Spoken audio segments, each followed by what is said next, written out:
তিনটা পাপের কারণে তিনটা বিপদ নেমে আসে, বারবার বলেছি, মনে থাকা দরকার। এক, ভূমিকম্প হবে। দুই, আকার আকৃতি পরিবর্তন হবে, সন্ধ্যে থাকবে মানুষ, সকালে হবে সোর, বানর, সোর হয়ে যাবে, শুকর হয়ে যাবে, বানর হয়ে যাবে। আমি এই কথা বলিনি, এই কথা মোহাম্মদ সাল্লাল্লাহু আলাইহি সাল্লাম বলেছেন। তিন, সমস্যা নেমে আসবে, মসজিদে মারামারি, মাদ্রাসায় মারামারি, রাস্তাঘাটে মারামারি, সবকিছু অন্যায় অবিচার, যে জিনিস 10 টাকা কেজি সেই জিনিস 50 টাকা কেজি, সব সমস্যা নেমে আসবে তিনটা পাপের কারণে। এক, এদা সারেগুল খমরা, যখন মানুষ নেশাদার দ্রব্য পান করবে, বিড়ি, তামাক, দরদা, সিগারেট, গুল, নেশাদার দ্রব্য, ঠান্ডা, পেপসি, আসি, কোকা-কোলা সব হারাম। তো আজকে নতুন কথা নয়, 30 বছর থেকে বলে আসছি।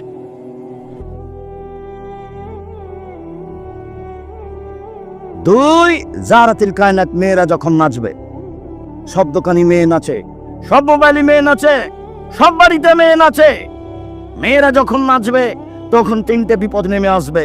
তিন, জারাবুবিল মাজেফ, যখন বাদ্যযন্ত্র প্রকাশ পাবে, সব মোবাইলে বাজনা বাজে, সব দোকানে বাজনা বাজে, প্রায় সব বাড়িতে বাজনা বাজে, প্রায় সব দোকানে বাজনা বাজে, প্রায় সব বাড়িতে বাজনা বাজে, প্রায় সব মোবাইলে বাজনা বাজে।